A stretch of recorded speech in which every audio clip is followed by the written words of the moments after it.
63% of the vote decided, nope, we want you, Nigel Farage, to continue to represent us in Parliament.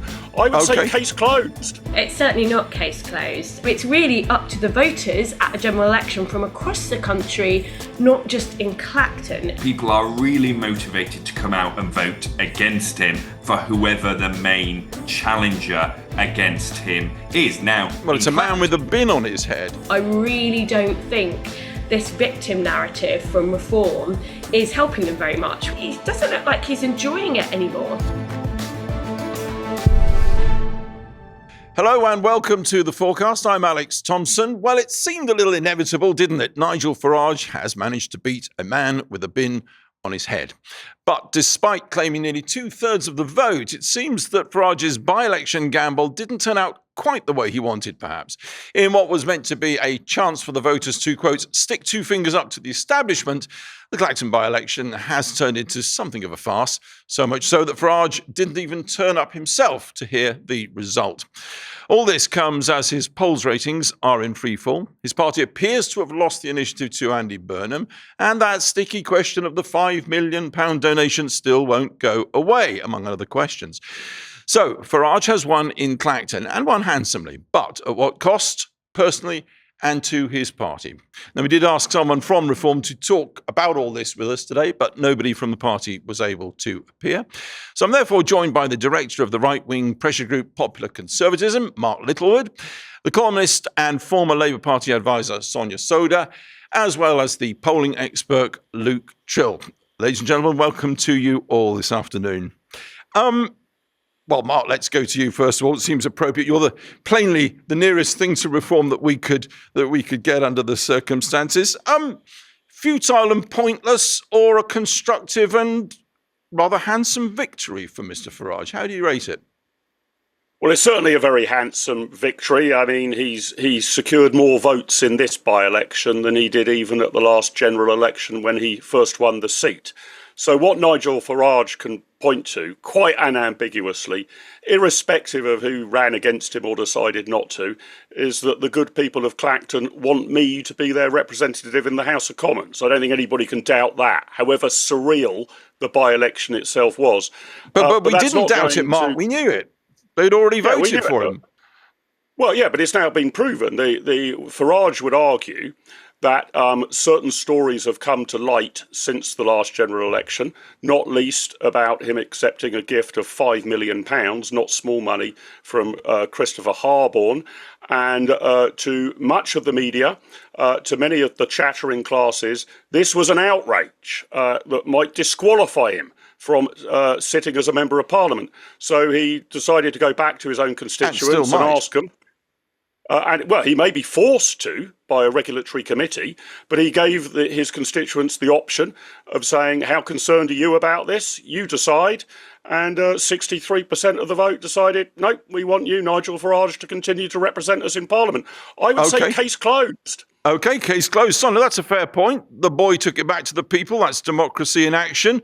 And, you know, the boy done great. Well, it's certainly not case closed. There wasn't anything particularly unexpected about this result. Everyone thought he was dead cert to win. Didn't actually have any opponents in the mainstream parties because they refused to go along with what they saw as a political stunt. But I think even if they had stood, he would have won this by-election quite easily. You would have expected his vote to go up a bit because Reform are polling now at a higher level, a significantly higher level than they were back in 2024 at the time of the general election. So it would have been a surprise if his vote hadn't gone up. And in fact, I think, you know, you could argue that it should have gone up more given where Reform are in the polls. However, it's certainly not case closed in terms of the questions that are overhanging him, in terms of undeclared donations that he's taken from Christopher Harborne and another friend, George Cottrell. The problem for Farage is that this isn't really case shut with the public either. Sure, his constituents have re-elected him in what is probably the most reform-friendly seat in the country. But Nigel Farage isn't just an MP. He's leader of a political party. He's leader of a political party that was actually leading in the polls until relatively recently, but which has dipped in the polls since last autumn, but are now in second place. Reform's fortunes at the moment seem to be on the decline. And the issue is that Farage is somebody who says he wants to be Prime Minister. So it's really up to the voters at a general election from across the country, not just in Clacton, in terms of what happens to him. And I'm afraid it's very hard to see. Nigel Farage has got a core vote who really like him. He's got many voters who strongly dislike him in the polls, who are quite motivated to vote for any candidate who can stop him. And he's not doing well at attracting wavering voters over to reform, which is what he'd need to do to be Prime Minister. So it's looking quite gloomy, I'd say, for Farage at this point. Okay, well, two very differing verdicts there. Luke Tryl, you're interested in producing more in common.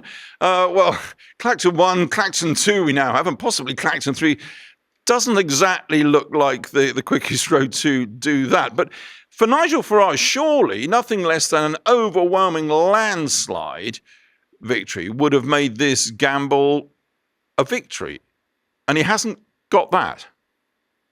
Well, so I actually think it's a sort of tale of two numbers, and depending on which number you look at, tells a slightly different story. So I think Mark is absolutely right that the 22,000 votes that Farage got in a by-election in the middle of summer when it wasn't fully contested, I actually think that's pretty impressive. It shows that he has a base that is willing to turn out for him, right? And they're willing to turn out, they're motivated, they back him. That's fairly unprecedented.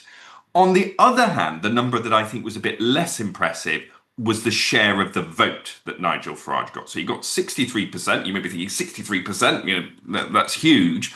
But that's in the context of, actually, as Sonia was saying, it is the most right-leaning seat in the country. In 2024, it had the highest Reform Conservative vote. It was around 75% of the vote went to the right in that seat. And what the result showed was two things. One, there is clearly a chunk of former Conservative voters who, even in the absence of a Conservative candidate, aren't willing to go along with a unite the right and back Nigel Farage. But secondly, the fact that Count Binface got nearly 10,000 votes as a comedy candidate shows something else. That Nigel Farage, just as Nigel Farage's base is willing to turn out, so too people are really motivated to come out and vote against him for whoever the main challenger against him is. Now, well, it's a man with a bin on his head, and he got close on 10,000 votes in an election where the main parties aren't standing. Exactly, and look, that mirrors what we heard in focus groups. If you don't like Nigel Farage, you will vote for whoever you can to try and stop him. And the maths in a seat like Clacton, engaged reform base, engaged opposition, because it's a right-leaning seat, means that reforming. For me, I think there are some worrying signs for reform in some of those marginal seats where, if the left unites, and it does look a bit like Andy Burnham is managing to bring the left family back together, and they turn out, that becomes more of a challenge for reform. So, as I say, lots of enthusiasm from his base, but also lots of enthusiasm on the other side. Okay, let's widen out a little bit from Clacton Pier, lovely though it is, to the wider ramifications. And Mark, you said something that I didn't even ask you about. You immediately, in slightly reformed style, went to criticise the media in all this. There is a very clear sense that reform feel hard done by the media. They're getting a rougher ride than other parties, bluntly. Are they right? Yes, I think they do think that. I wasn't really trying to criticise the media. I think it's perfectly reasonable journalism to reveal that Nigel Farage received this gift of £5 million from Christopher Harborne, as long as you haven't used any illegal tactics or methods to get that information. That's a story that's quite probably in the public interest, the sort of thing people might want to know about him. And reasonable to examine it through the parliamentary investigative procedures. Well, hang on. That's where I start to draw the line a little bit. I think our standards procedures are desperately wanting. I mean, wholly flawed, I would go so far as to say. That when you actually start looking through what the rules are, they are open to a million interpretations. When They're is all a we've gift got, Mark. personal? They're all we've got. They're all we've got. Well, bent MPs, not suggesting for a moment that Mr. Farage is bent or otherwise. No, I'm afraid they are not all we've got. What we tend to rely on is the democratic decision of voters, not the judgment of a regulatory quango, largely policed by political opponents of the person they're investigating. They are emphatically not all we have got. We have now, right in front of us, the judgment of the electorate of Clacton. That's what we've got. Now, I was absolutely shocked. That's the one. They're an electorate, and that's good, but they don't investigate. Are you saying that this body decide who the MP is in a democracy? Indeed, and in a democracy, you're saying that Parliament shouldn't have a watchdog if they think someone's been breaking the rules. Is that really what you're saying? Well, I would like us to go back to the old rules, that if you have broken the law to the extent that you are imprisoned for 6 months, you are ineligible to run for Parliament. I think the law was something like that. So if Farage has committed some sort of crime that would land him in prison for 6 months, I think that would disqualify him. What we've actually got is the chairman of the Labour Party, Bridget Phillipson, saying now the, quote, distraction of the by-election is over. Now the distraction of a democratic vote is over.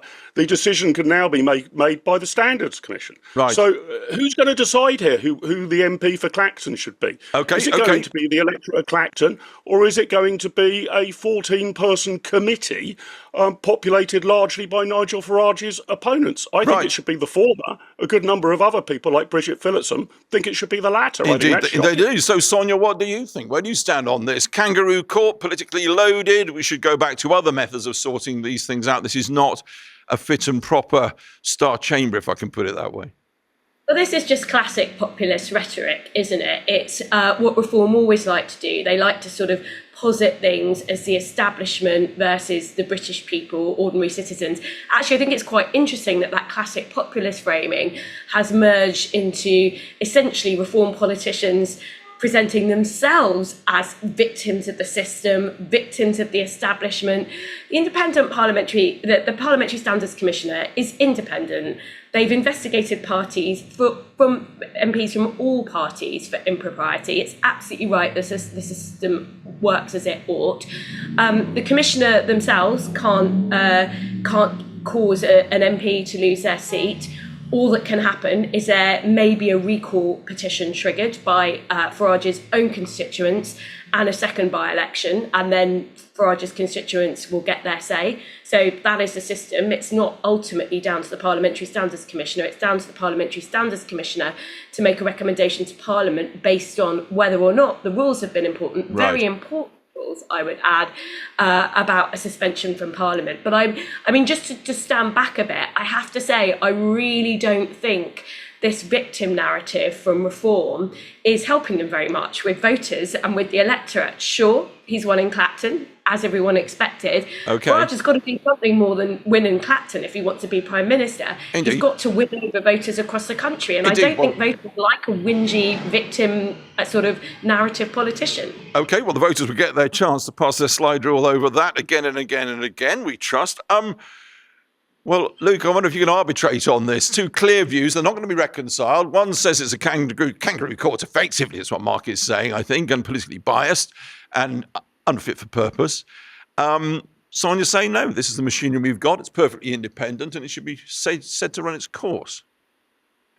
Well, when we have asked about the investigation and should it continue in the event of Nigel Farage winning the by-election, people tend to say that they think that it should continue. And that's because, in general, in British public opinion, there's a sense that you've got a process, we should follow the rules, you should go through it. I should say as well, when we've tested specifics, actually, of the parliamentary standards procedure, the public have backed some reforms. So, like, for instance, the fact that you can't sort of bring, you can't cross-examine people or question them and that type of thing. I think, there might be room for improvement to actually build public confidence in that system. I think that was one of Nigel Farage's complaints about it. I think the challenge, though, with all of this for Nigel Farage is that, again, there is very definitely a group of voters, and I've spoken to them in focus groups, who buy that, this is a witch hunt, this is the establishment against him, they're trying to knock him off course because he's doing very well and he wants to do something different, and there's that group there. There's another group who, not particularly motivated by it, but there's a third group, and these are the sort of reform waverers. And the difficulty of the 5 million is not, when we speak to this group, actually, that they think that somehow Nigel Farage is worse because of it than another politician. It's that they think, oh goodness, he is just another politician who is in it for himself. And that is the damage that it's done. I mean, this might be terribly unfair to sort of Keir Starmer, but people, or to Nigel Farage, but people compare it to the freebies and they say, oh, he's doing what Keir Starmer did when he accepted stuff like that. We thought he was something different. And I think, Sonia was talking about their sort of polling dip. I would only say dip. They're still, in the. Well, I want to come to that in a minute. Yes. Yeah. Okay. We'll hold on that then. No. Let's do it. Let's do it now, since you raised it. I mean, we'll start with you, indeed, Luke. I mean, you watch these things closely from an independent, objective position. A lot of people are out there saying we've hit or we're past peak reform, and a lot of people say that because they want it to be true, I suspect. Is it true? Well, look, I mean, the British electorate, the one thing we know about them is they are particularly volatile at the moment. So I would never say we are past peak reform. What I would say, and I think this is clear from the numbers, is that this time last year, last summer, and particularly last autumn, reform was polling better than they're polling now. They were hitting the 30s, sometimes higher. In a fragmented electorate, that was majority territory for them. That has dropped back, and in our latest polling, there's somewhere around, I think, 24, 25%. At the same time, Nigel Farage's personal ratings have taken a hit. So again, looking at sort of this time last year into last autumn, he was almost net neutral on approval. He had the highest approval of any of the party leaders, about equal numbers said they approved and disapproved, which for quite a polarizing figure is not bad. Earlier last month, he hit the lowest approval we've had since the general election, down around -30. So his brand has taken a hit. At the same time, because of course, in politics, you're not just racing against yourself, you're racing against other people.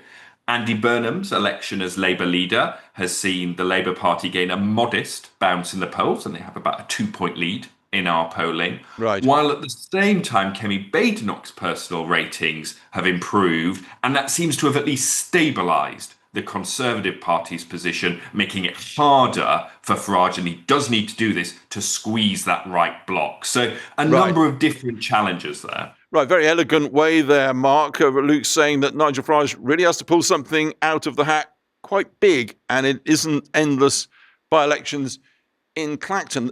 Okay, one poll can be a maverick, but poll after poll after poll, which is pretty much what Luke was saying, gives us a pattern. And that's something that reform needs to be concerned about. Yeah, I think Luke's analysis was entirely fair, that sort of reform have dropped from about 30%, maybe the low 30s, to kind of the mid-20s. That's absolutely where reform are at. Had you offered them that in the immediate wake of the last election, to say in the summer of 2026 you'll be at 25% of the vote, they would have ripped your arm off. So we always look at the ebbs and the flows and the trajectories, really. But yeah, Farage's and Reform's challenge is this. Unless you get some absolutely weird split of the vote, 25% of the vote is not enough to win a general election. And Reform need to ask themselves, where is the next 10% coming from?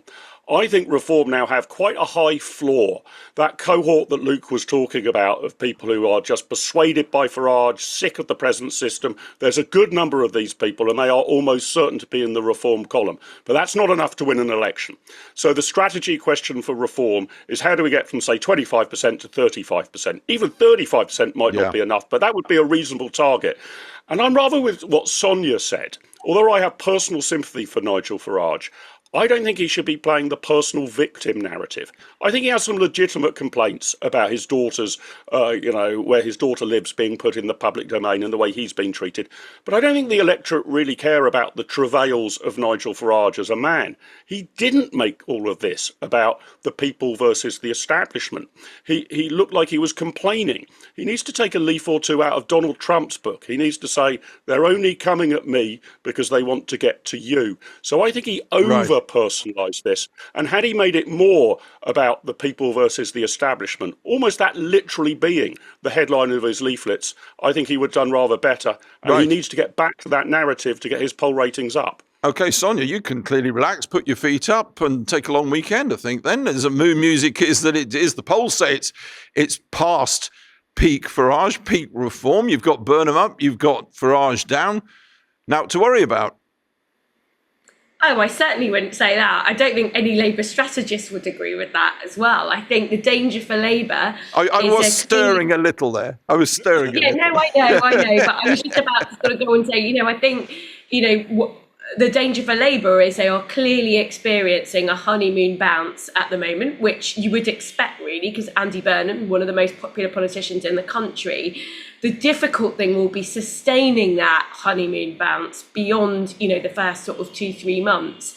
And what might happen if Labour's poll lead starts to slip, which I think is probably inevitable, actually. It doesn't matter how well Andy Burnham does. I think the longer that he's in post, we've seen his high in the polls, I would suspect. Maybe I'm wrong, but I would suspect we've seen his high. So the question is, what happens if Labour's poll lead begins to slip? And where does it go? Does some of it go to parties on the left? And then on the right, does it go to the Tories or does it go to Reform? And I think that is a really live question for Reform at the moment. They need to think about that quite carefully, because if you look at how Kemi Badenoch is doing, the Conservatives are doing very poorly, as you might expect, 2 years out of a massive general election defeat. But Kemi Badenoch is outperforming her party in the polls. So if she manoeuvres herself well going into a general election, if she finds herself better placed to pick up votes than Nigel Farage does, you never know. You could see the Conservatives overtaking Reform in the polls. So I think that is the danger for Reform, but there are dangers for Labour ahead too. Right, let's tease this out a little bit, because I think by common consent we'd all say, love him or hate him, Nigel Farage, brilliant, instinctive politician. Never seems to put a foot wrong until quite recently. There's been one or two slips, one or two lack of sure-footedness, big debate as to whether the whole Clacton by-election was a good thing or not. But let's go back to Clacton. Early hours of the morning, two things. Farage says he won't even turn up to kind of be part of this great democratic victory because there's a concern about he doesn't want to be humiliated. I'm damned if I'll go there. You'll remember the quote. Then this, what just looks like a shambolic mess with a party officials saying, oh, there was a police warning, the police saying there wasn't a police warning. This is not the sure-footed machine which is so much in the image, overwhelmingly, of one man, Nigel Farage, is it? Luke? No, I don't think it is. And look, if there were genuine security reasons which kept him away from the campaign, I think that's really serious, right? I think that's a real affront to democracy that a candidate didn't feel safe enough to go to the count. I think the public would have rather less sympathy if it was the first reason that he didn't want, that he said that he didn't want to go up and share the stage with some of the other candidates, because the public would say, well, look, you called this by-election. He didn't want to be humiliated by a bunch of nobodies. I mean, it's part of the process. So I think they're two actually quite different things. Now, look, I have no idea. I don't think any of us do what the truth of the nature of the threat is, and he has faced real security risks, and I wouldn't want to diminish that. But as you say, I think what is unhelpful is, this party, which one of the reasons they connected so well with the public was this kind of message discipline, having a clear story. Remember this time last year, it wasn't by-elections, it was weekly Reform press conferences when they dominated the news agenda and the other parties were sort of left in their wake. We do seem a long way from that. We do seem a long way from that, Sonia. And the same question, what happened in the early hours? It just looks a little bit, as I say, a bit shambolic, a bit not quite organised, not slick and smooth. And the monolithic machine, which Luke just outlined, which was Reform up and down the country, week in, week out, a relatively short time ago. Yeah, I think the issue for Reform at the moment is some of their politicians, including Farage, are coming across as quite tetchy and grumpy. And, you can see Nigel Farage when he gets asked questions about finances and money, etc. in interviews, he sort of gets palpably angry. And the same is true of Richard Tice. You've got a politician like Zia Yusuf calling Ben Wallace, former Conservative Defence Secretary, former soldier, a traitor on social media, despite urging people to sort of calm their rhetoric, in the wake of the horrific murder of Anne Widdecombe. It all looks a bit hypocritical. It also looks like they are tetchy, like they are grumpy. I think one of Farage's issues is he doesn't look like he's enjoying it anymore. And I think voters really like politicians who look like they're enjoying the job. I think that's why Kemi Badenoch is outperforming her party. I think that's why Andy Burnham is doing well. I think it's why people really didn't take to Keir Starmer. He looked like he hated the job. Nigel Farage is starting to look quite unhappy in the job, I think. And, if you believe sort of Westminster rumours, apparently he isn't happy in the job and he's not enjoying it that much. And I think if that's true, it shows. And politicians have really got to work on that, because grumpy politicians don't land well with voters. Well, indeed. Mark, over to you. That's not a grumpy face. You're nodding and you're smiling. But yeah, Sonia makes my we're an awfully long way from the Nigel Farage bloke down the pub, pint in hand. You know the deal, right? And, he passed the stuck in the lift test. You've got to be stuck in the lift with a politician. Nigel's not a bad choice. Two things. You said a few moments ago that the victim, the self-victimization, wasn't doing him any favours. To pick up Sonia's last point, the anger, too, the not having fun. Yes, I think those are fair points. And my judgment about what's happened here is it's not just that Nigel Farage is suddenly getting out of the wrong side of bed every morning. What's happened is that basically throughout his entire political career, Nigel Farage has been on offence. And he's been brilliant at it. He can swing a punch at any opponent. He has understood how to capture the public imagination, or at least the imagination of a big slice of the public. He understands how the media works. He knows what will make a story. He can do a big bang about stuff. Because Reform did so brilliantly well, and a year ago looked like the favourites to form the next government, for the first time in his life, he's having to play defence. The media, the wider public have taken a lot of interest. Oh my God, these guys might be our next government. Okay, what financial relationships do they have? Who are their close advisors? Let's dig into this. None of these questions would have been asked if Reform was on, say, 10% of the vote. But if Reform's on 30% of the vote, suddenly you're under the spotlight. You're not making the weather anymore, or at least making a bit of a sidebar of the weather. Suddenly people want to cross-examine you as a potential future government. That is virgin territory for Nigel Farage. And I think the big question in the months and years ahead is, can he adapt to that? Can he get comfortable in his own skin about that, rather than just being a great gadfly that sort of shapes British politics without ever running British politics or reaching high office? And the first year of that, I'm not saying he's stuttered. It's not as if the Reform's ratings have collapsed. They've held up but gone backwards.